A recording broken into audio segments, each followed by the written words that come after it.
Om Swastiastu. Halo semuanya. Pada kesempatan kali ini kami akan mempresentasikan hasil dari ujian tengah semester yang telah kami buat, yaitu pada mata kuliah data mining mengenai prediksi dan klasifikasi. Namun sebelum itu izinkan kami untuk memperkenalkan diri kami masing-masing. Dimulai dari saya sendiri, perkenalkan nama saya Putu Enilia Utari dengan NIM 22150911016 dan rekan saya.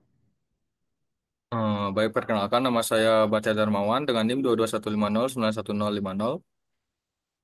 Baik, untuk presentasi kali ini kami membawakan mengenai prediksi dan klasifikasi yang dimulai dari pengenalan dataset yang telah kami temukan, lalu ada data preprocessing yang telah kami lakukan juga, ada algoritma yang kami pilih, lalu ada hasil dan pengetahuan, lalu ada evaluasi dan juga demo yang akan kami lakukan. Nah, prediksi dan klasifikasi mengenai prediksi akan dijelaskan oleh teman saya Batia. Kepada Batia dipersilahkan.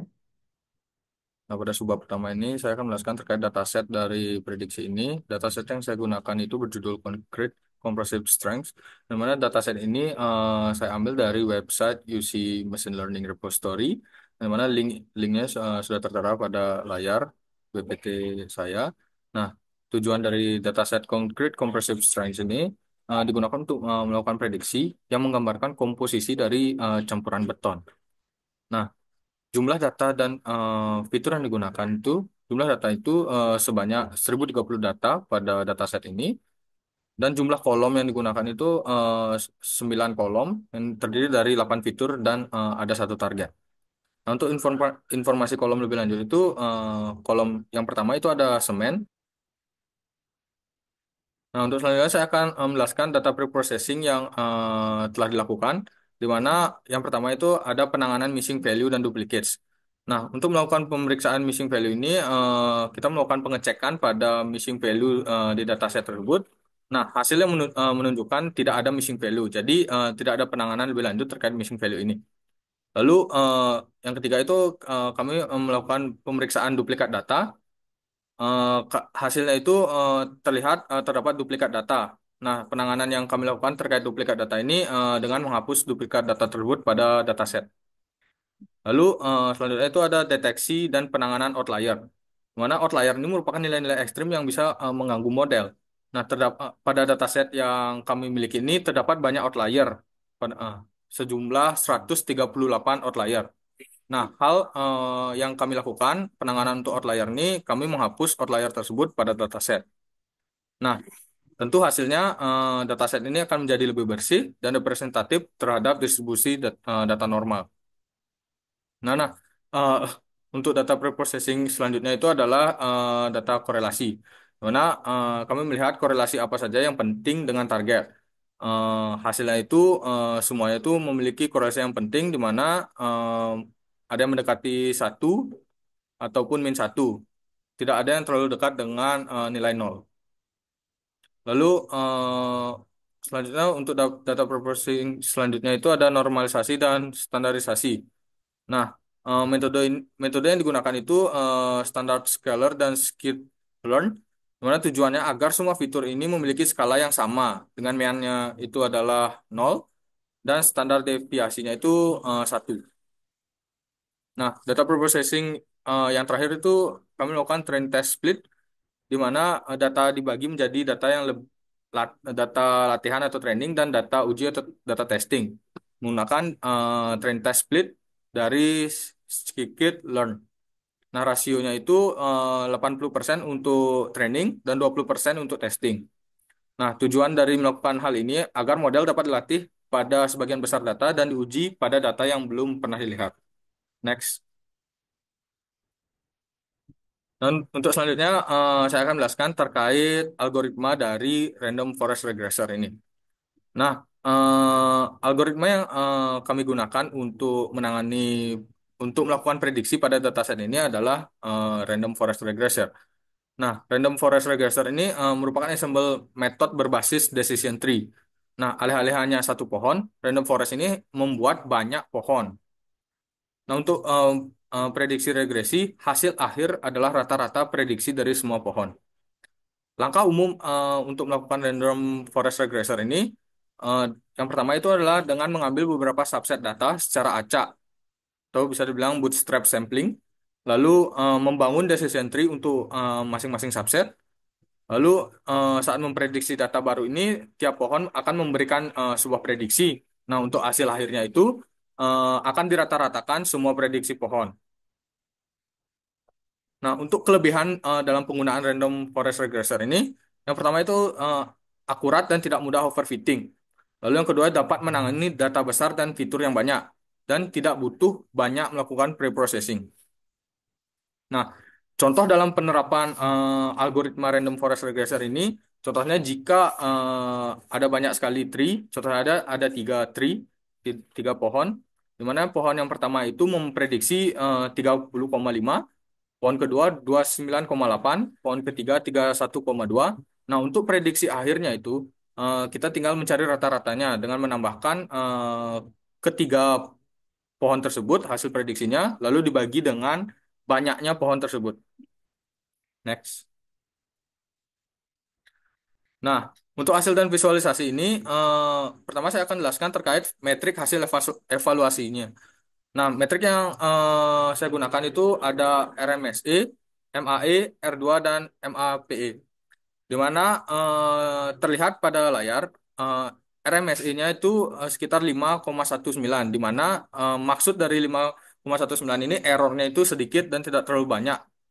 Jadi bisa dibilang prediksi ini cukup bagus digunakan. Lalu untuk R2-nya ini 0,8, yang di mana sudah mendekati satu dan sangat baik digunakan prediksi pada random forest regressor ini. Nah, untuk hasil prediksinya ini saya sampling saja sekitar 10 data di mana terdapat aktual dan predicted. Nah, untuk yang pertama aktualnya itu datanya itu menunjukkan 27,68, yang kedua ada 33,76. Lalu untuk prediksinya itu yang pertama 32,6, yang kedua itu ada 33,84. Dan di mana bisa dilihat di layar ini menunjukkan tidak terlalu jauh gap dari nilai aktual dan prediksi yang dilakukan.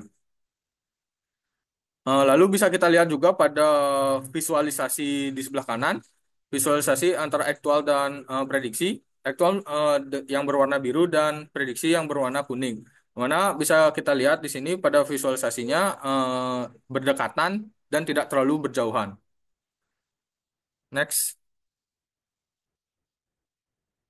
Nah, untuk pengetahuan yang kita dapat ini dari hasil analisis, fitur semen, water, dan edge ini terbukti sebagai faktor yang dominan dalam menentukan kekuatan tekan beton. Bisa kita lihat pada bagian sebelah kanan, gambar sebelah kanan, di bagian semen itu memiliki korelasi yang cukup tinggi dengan strength, dengan si target sebesar 0,4. Lalu untuk water itu memiliki korelasi 0 minus 0,35. Lalu untuk edge-nya itu memiliki korelasi yang paling tinggi yaitu 0,51 dengan si strength ini. Nah, temuan ini menunjukkan bahwa dengan komposisi semen yang lebih tinggi dan waktu pengeringan yang cukup, beton dapat mencapai kekuatan yang optimal. Pengetahuan ini bermanfaat untuk perencanaan campuran beton yang efisien dalam proyek konstruksi. Nah, mungkin itu saja yang dapat saya sampaikan terkait prediksi dengan menggunakan dataset Concrete Compressive Strength. Untuk selanjutnya, terkait klasifikasi akan dijelaskan oleh rekan saya. Terima kasih. Baik, terima kasih Batia atas penjelasannya. Selanjutnya mengenai klasifikasi. Oke, baik. Untuk dataset klasifikasi sendiri, saya memilih di sini mengenai dataset klasifikasi kanker payudara. Nah, di mana sumber dari dataset ini saya mendapat dari website UCI atau Machine Learning Repository yang sudah linknya yang sudah eh, tertera pada layar. Lalu untuk tujuan dataset ini adalah untuk melakukan klasifikasi kelas kanker payudara apakah termasuk jinak atau dalam hal ini dalam dataset ini kodenya itu 2 atau ganas atau dalam hal ini nilainya atau kodenya itu 4. Nah, di mana jumlah data dan fitur dari dataset kanker ini dengan jumlah datanya itu 699 dengan fiturnya berjumlah 10, di mana 9 itu fitur dan satu itu target. Lalu untuk informasi kolom di sini ada. Lalu untuk data processing yang dilalui dari dataset kanker payudara ini. Yang pertama yaitu penanganan missing value dan duplicate, di mana di sini kita memeriksa apakah ada missing value pada setiap kolom, lalu memeriksa juga duplikat data, lalu di sini ada deteksi dan penanganan outlier, di mana outlier ini adalah nilai-nilai ekstrim yang biasa mengganggu model, lalu ada tindakan untuk menghapus outlier sendiri dan hasilnya itu datanya sudah tidak adanya outlier lagi. Lalu ada data korelasi, di mana data korelasi ini memeriksa sejauh mana sih hubungan antara fitur atau variabel dalam dataset, fitur-fitur yang ada dalam dataset. Lalu ada normalisasi dan standarisasi, di mana eh, metode yang digunakan menggunakan standar scalar dan scikit-learn dengan tujuan adalah agar model tidak dipengaruhi oleh perbedaan skala antar fitur yang dapat mempengaruhi performa model. Lalu ada yang terakhir ada train test split, di mana metodenya di sini data dibagi menjadi data latihan atau data training dan data uji atau data testing menggunakan train test split dari scikit-learn itu. Nah, lalu ada rasionya di sini 80% untuk pelatihan atau training dan 20% untuk pengujian atau testing. Tujuannya adalah agar model dapat dilatih pada sebagian besar data dan diuji pada data yang belum pernah dilihat. Lalu selanjutnya ada eh, algoritma. Algoritma yang digunakan pada dataset klasifikasi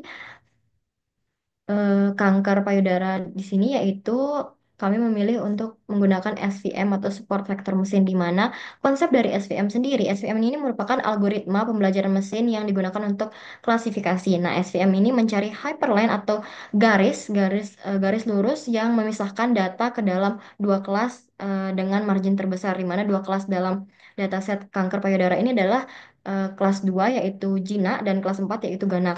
Nah, margin adalah jarak antara hyperlink dengan data yang paling dekat dari kedua kelas atau disebut support vector.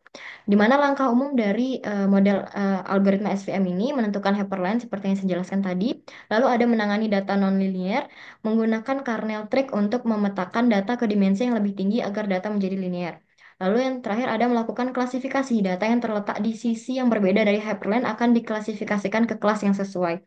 Adapun kelebihan dari algoritma SVM ini yaitu kemampuan untuk menangani data nonlinear yang sudah dijelaskan sebelumnya, dapat menggunakan kernel untuk mengatasi masalah data yang tidak dapat dipisahkan secara linear. Lalu ada margin optimal, di mana SVM memaksimalkan margin pemisah yang meningkatkan generalisasi model. Lalu ada efektif di dimensi tinggi. SVM bekerja dengan baik pada data yang banyak fitur atau dimensi tinggi. Yang terakhir ada tahan terhadap overfitting, di mana dengan memilih hyperlink yang tepat, SVM dapat menghindari overfitting pada dataset kecil dengan margin besar. Lalu selanjutnya ada hasil dan visualisasi, di mana di sini ada matrik hasil evaluasi dengan melakukan cek akurasi pada model atau algoritma SVM yang telah dipilih, di mana di sini kami mendapat akurasi SVM sebesar 96,97%, yang menandakan ini berarti algoritmanya sangat baik untuk digunakan. Lalu ada visualisasi klasifikasi kankernya. Di sini saya gambarkan menggunakan dua grafik. Yang pertama yaitu menggunakan plot, di mana untuk kelas 2 atau kanker jinaknya ini dengan bulat yang warna krem. Lalu untuk kanker ganas di sini ada bulat untuk angka nilai 4 itu untuk kanker ganas. Lalu ada juga presentasi kelas kanker ganas dan jinak, di mana di sini kanker jinaknya itu 87% lebih besar daripada kanker ganas yang memiliki nilai 13%.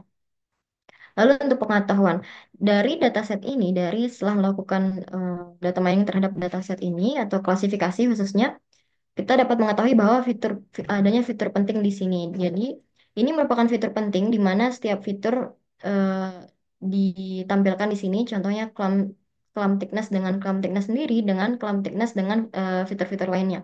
Nah, di mana di sini dapat dilihat nilai-nilainya bahwa jika nilainya satu itu berarti sangat baik atau tinggi. Nah, namun sebaliknya, jika nilainya mendekati nol, itu berarti tidak ada korelasi antara fitur A dengan fitur B. Namun jika semakin mendekati ke satu, berarti korelasinya semakin baik antar fitur. Lalu melihat jenis kanker, di mana di sini nanti saat demo akan dijelaskan pada bagian testing, mencoba untuk membuat data baru dengan mengambil semua kolom dan mengisi nilai-nilainya secara random. Lalu di sini sudah dilihat bahwa kolom berhasil dibuat atau data baru berhasil dibuat, lalu menampilkan data baru tersebut dan mengecek kira-kira data ini dengan nilai ini, apakah ini termasuk ke kanker jenis jinak atau ganas? Ternyata di sini menghasilkan nilai 2 yang berarti kankernya jenis jinak. Lalu selanjutnya kami akan langsung beralih ke demo. Baik, untuk selanjutnya saya akan mendemokan dari prediksi dari dataset yang kami lakukan. Saya menggunakan alat Python. Kemudian di sini saya mengimport Pandas, Seaborn, dan NumPy terlebih dahulu untuk cek datasetnya. Nah, di sini datasetnya itu terlihat dengan berupa data 1030 data di mana terdapat 9 kolom. Saya melakukan pengecekan dataset. Untuk data headnya itu diambil dari 5 data awal, lalu data tailnya itu ngambil 5 yang di akhir. Lalu di sini terdapat data infonya itu semuanya itu berupa float, lalu age itu berupa integer dan lain sebagainya. Dan di sini di describe juga untuk datanya. Dari 25% di semen itu ada 192, lalu 75% itu ada 350 dan lain sebagainya. Lalu di sini pada data preprocessing, seperti yang saya bilang sebelumnya, dataset ini tidak memiliki missing value, jadi saya hanya mengeceknya saja. Lalu pada duplicate data, ada 25 duplicate data pada dataset ini, sehingga saya harus menghapusnya. Nah, ini merupakan data-data duplikat mana saja yang ada pada dataset saya. Contoh saja yang bagian nomor 77 dan 80 ini memiliki data yang sama, data duplikat, sehingga saya akan menghapusnya dengan melakukan drop duplicates. Lalu saya akan menampilkan berapa hasil total dari setelah saya hapus datanya. Lalu seperti yang saya bilang juga, di sini ada korelasi antara satu kolom dengan kolom yang lain. Di sini juga kita bisa lihat korelasi antara semen dengan targetnya. Ada 0,4 seperti yang saya sudah bilang sebelumnya. Kolom-kolom yang lain juga berkorelasi dengan si target yaitu strength. Lalu untuk selanjutnya saya pada data preprocessing ini melakukan pengecekan outlier. Nah, di sini pada water terdapat outlier di mana dia sangat jauh berada di kumpulan data-data yang lain.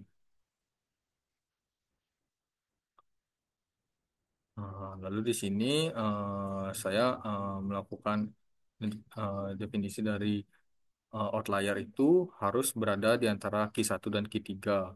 Itu Q1 itu 25% dari datanya, atau Q3 itu 75% dari datanya. Seperti data describe yang ada di atas yang sudah saya jelaskan sebelumnya. Lalu di sini kembali mengecek kolom mana saja yang memiliki outlier, data yang mana saja yang memiliki outlier pada kolom. Seperti bisa kita lihat pada water ini terdapat dua data yang memiliki outlier.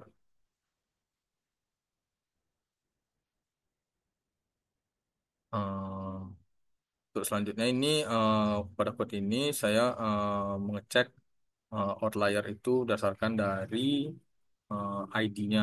Bisa dibilang ID-nya yang mana saja termasuk outlier. Lalu di sini saya menggabungkannya pada suatu variabel di index to remove dari ID-ID mana saja yang memiliki outlier, yang kemudian akan saya hapus outlier tersebut. Di mana outlier ini terdapat 128 outlier, cukup banyak. Lalu saya akan hapus outlier tersebut.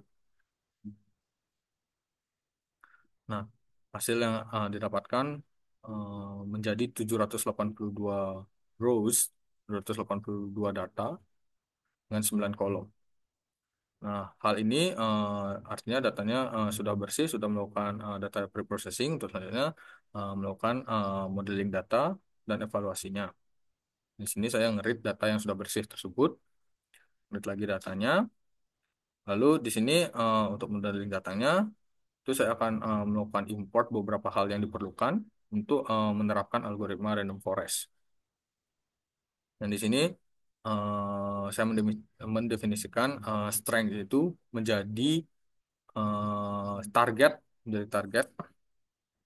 Lalu saya menggunakan 80% training dan testingnya itu sebesar 0,2 atau 20%. Jadi model saya itu menggunakan random forest dan hasilnya itu akan disimpan pada results. Nah, untuk selanjutnya saya menghitung metriknya itu baik dari RMSE, MAE, R2, MAPE. Nah, di sini saya melakukan perintah untuk ngeprint dari keseluruhan matriks tersebut dan maka dari itu akan didapatkan hasil seperti ini, di mana RMSE-nya itu 5,1, MAE 3,6, R kuadratnya itu 0,8, MAP-nya itu 13. Nah, untuk selanjutnya saya melakukan pengecekan perbandingan antara aktual dan prediksi yang sudah dilakukan, di mana nilai aktual sudah saya jelaskan sebelumnya itu yang pertama itu ada 27, 33, lalu prediksi itu 32, 33 dan lain sebagainya, di mana hasil dari prediksi ini tidak terlalu jauh, tidak terlalu lampau jauh dengan nilai aktualnya. Di sini saya memvisualisasi dari perbandingan aktual dan prediksi tersebut. Lalu untuk selanjutnya saya melakukan testing yang dimana saya membuat new data, membuat data baru, membuat data baru. eh, Jika memasukkan data baru tersebut, dia menghasilkan prediksi apa gitu. Di sini sudah muncul prediksi dari kekuatan tekanan beton itu mendapat 64,22 dari berdasarkan data baru yang sudah saya buat. Saya akan menjelaskan juga terkait perhitungan manual dari random forest regressor ini. Di sini saya sudah mengambil sampel data dari dataset yang saya miliki. Saya mengambil 10 sampel saja dengan menggunakan satu fitur yang berkorelasi dengan target si target. Nah, hal pertama yang harus kita lakukan itu adalah mengelis dari fitur semen ini, mengelis dari terkecil ke yang terbesar.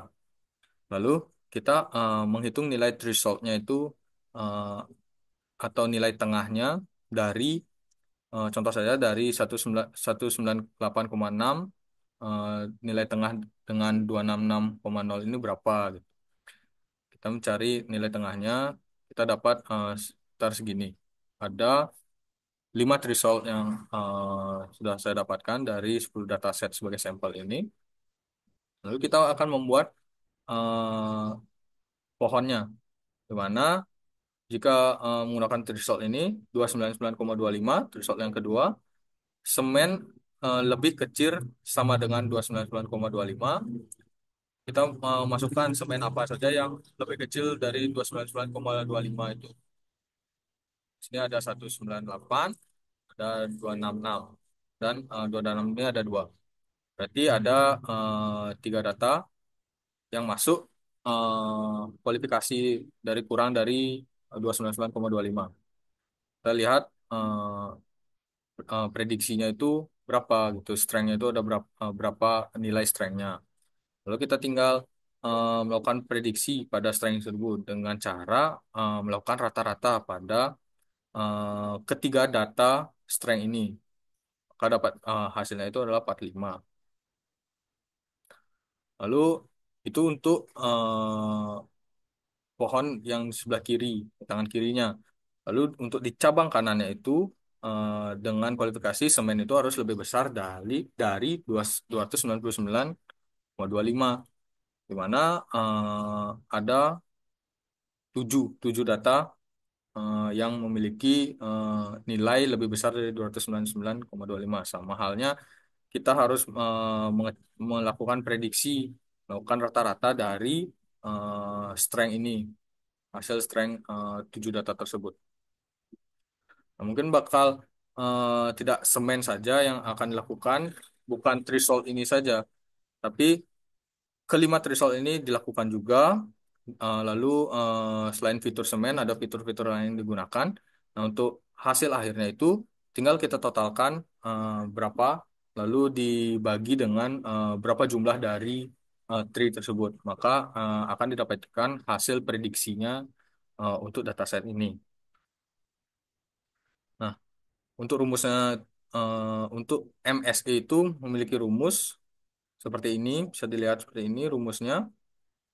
Lalu hasil dari pohon kebenaran itu konsepnya akan seperti ini. Jika dia kurang dari 299, dia akan berada di sebelah kiri.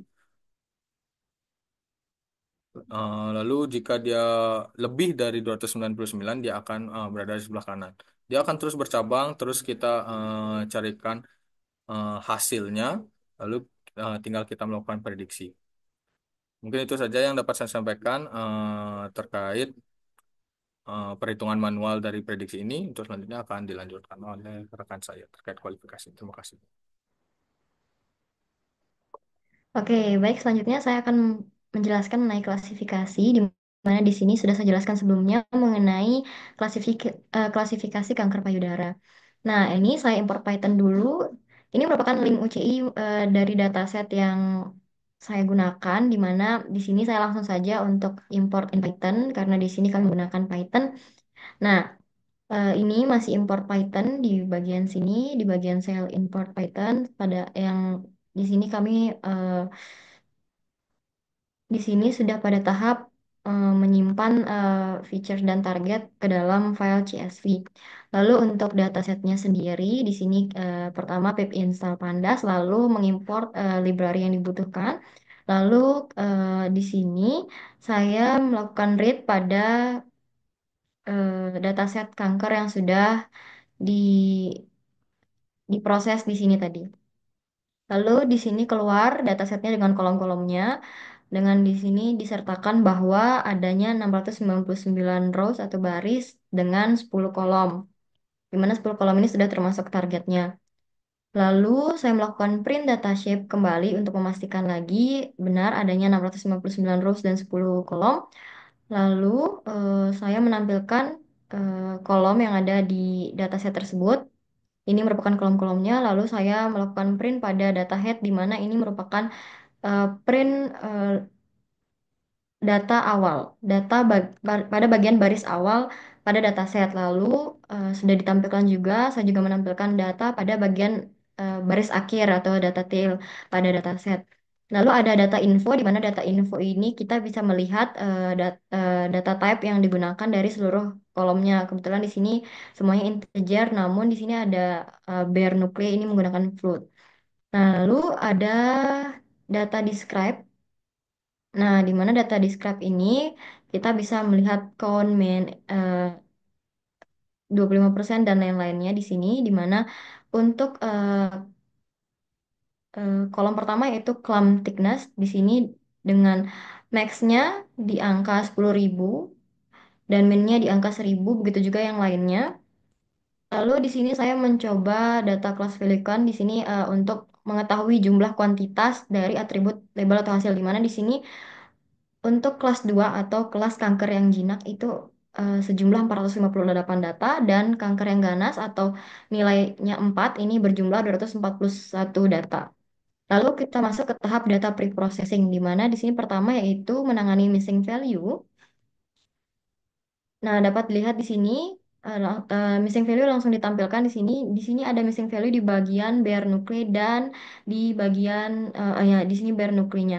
Ada missing value di mana kita melakukan print untuk data duplicate. Setelah itu adanya 234 data duplicate. Diketahui adanya 234 data duplicate.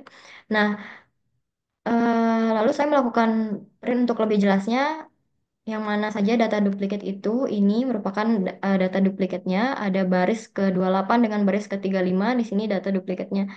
Contohnya yaitu ini datanya sama dan yang lainnya. Dan dijelaskan juga bahwa ada 234 baris yang duplikat dan 10 kolom. Lalu kita melakukan clean dan kita melakukan print kembali terkait data duplikat. Nah, setelah melakukan hapus atau drop data yang duplikat, sekarang data yang duplikat sudah nol atau sudah tidak ada.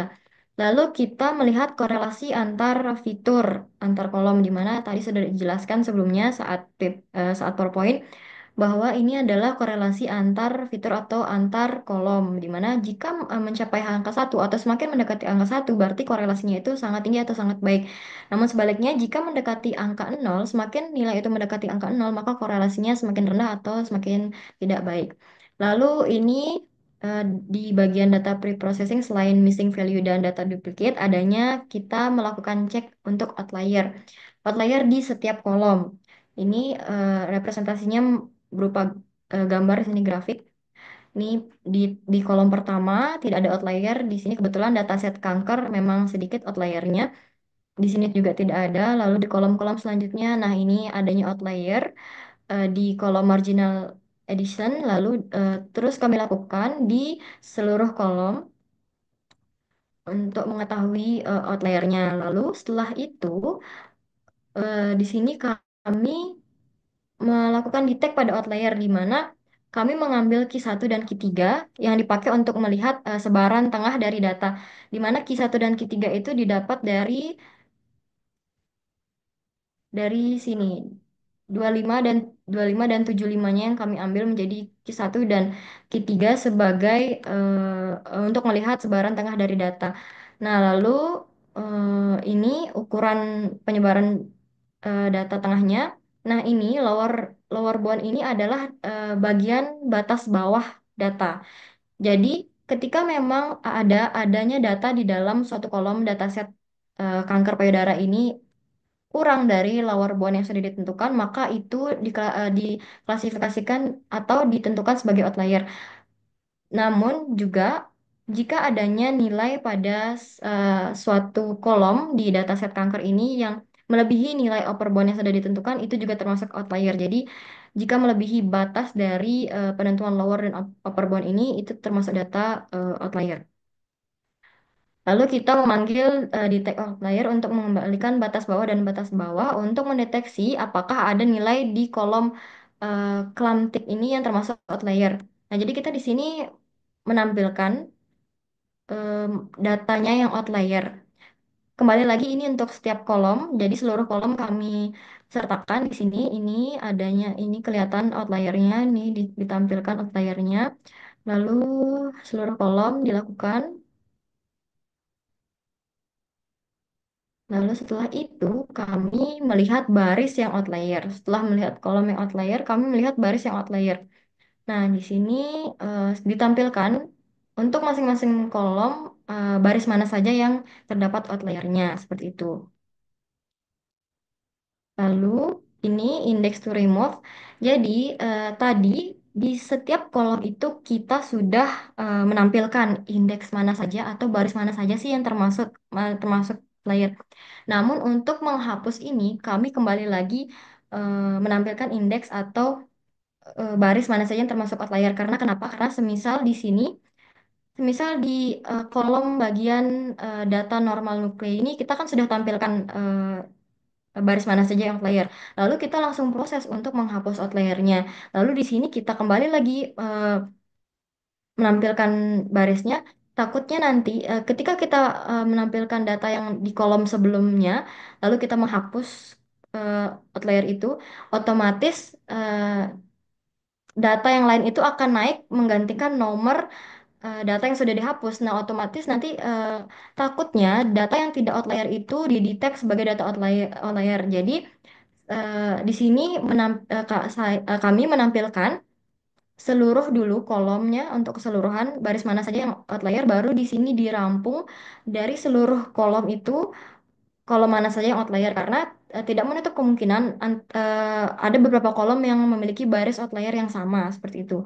Lalu kita print di sini jumlah outliernya sejumlah 192 outlier dan kita melakukan clean atau menghapus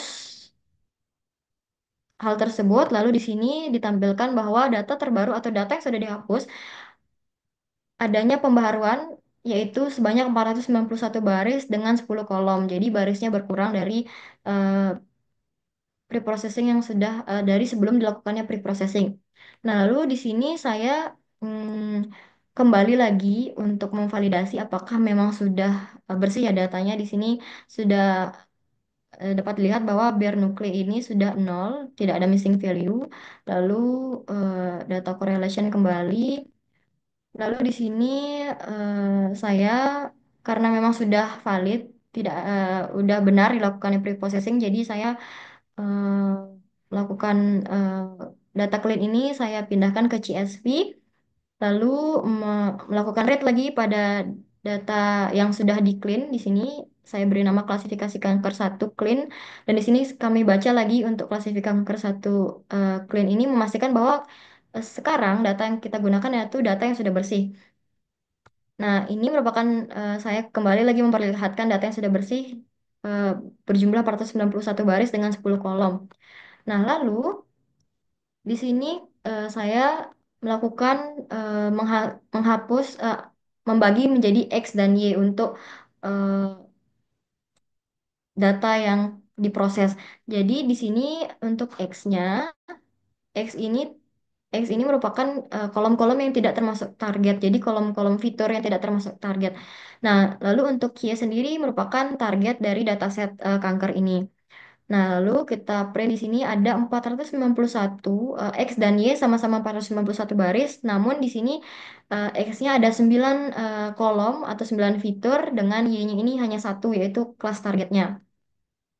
Nah, lalu di sini yaitu melakukan standarisasi atau normalisasi pada fitur X agar model ini atau model yang digunakan tidak dipengaruhi oleh perbedaan skala antar fitur yang dapat mempengaruhi performa model tentunya.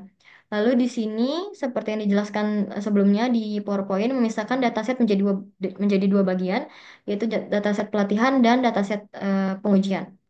Lalu kita masuk ke modeling dan evaluation, di mana modeling dan evaluation ini seperti konsep dari SVM itu adalah untuk mencari hyperline dari datasetnya, untuk mencari pembatas atau hyperline itu garis-garis lurus yang untuk memisahkan antara klasifikasi yang dilakukan gitu.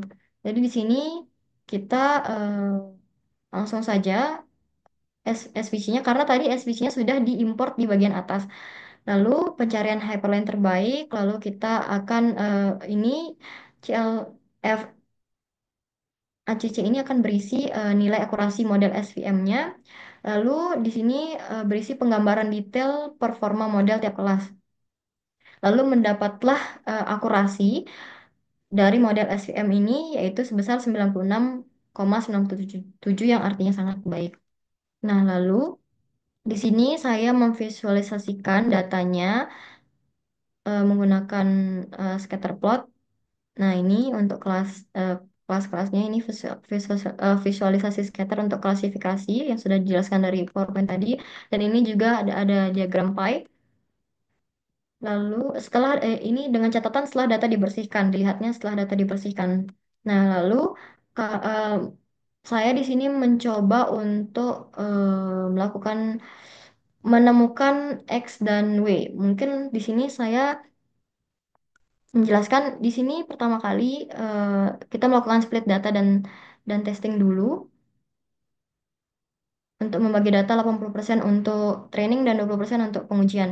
Nah, lalu di sini memisahkan data kembali dengan hyperlink, lalu di sini ada W dan B ini adalah kebutuhan dari eh, algoritma SVM yang digunakan. Lalu saya melakukan testing juga di sini di mana saya membuat new data atau data baru dengan mengambil seluruh seluruh kolom yang ada pada dataset kecuali target. Jadi di sini ada 9 kolom. Lalu saya melakukan print dengan nilai-nilai yang saya isi secara random. Tentunya dengan memenuhi ketentuan eh, dataset di mana kolom-kolom ini itu nilainya batasnya dari 1 sampai 10 seperti itu. Dan di sini bare nuclei ini float nilainya. Nah, di sini sudah tergambar atau sudah terbuat data yang baru yang saya buat di sini. Lalu saya mencoba untuk menampilkan dan melakukan uji apakah data yang saya buat ini, data baru yang saya buat ini termasuk jenis atau diklasifikasikan ke kanker jenis yang mana atau kelompok kanker yang mana atau kelas kanker yang mana. Nah, ternyata di sini klasifikasi dari data baru ini termasuk ke kanker kelas 2 atau ini kelas yang jinak. Nah, seperti itu. Jadi testing testing ini kami bisa mencoba datanya dia termasuk klasifikasi kanker yang mana. Lalu saya balik lagi ke sini, mungkin sekalian saya menjelaskan dari perhitungan manualnya. Nah, jadi em, saya saya ulas kembali bahwa SVM atau support vector machine ini adalah algoritma klasifikasi. Nah, di mana SVM ini dia itu identik dengan mencari garis atau hyperlink yang bisa memisahkan dua kelompok dalam hal ini adalah eh, kanker jinak atau nilai 2 dan kanker ganas dengan nilai 4.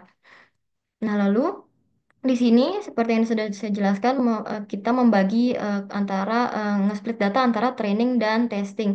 Nah, kenapa sih harus dibagi antara data training dan data testing ini agar kita bisa melatih model di sebagian data atau di sebagian data training dan menguji performanya di data yang belum pernah dilihat.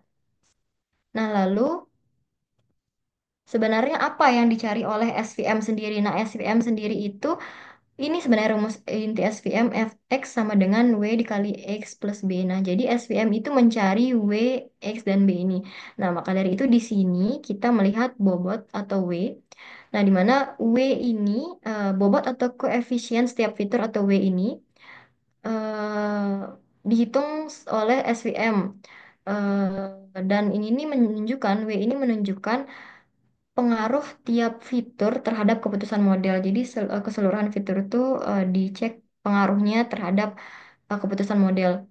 Nah, lalu untuk bias sendiri, bias ini dia ini digunakan untuk membuat garis pemisah.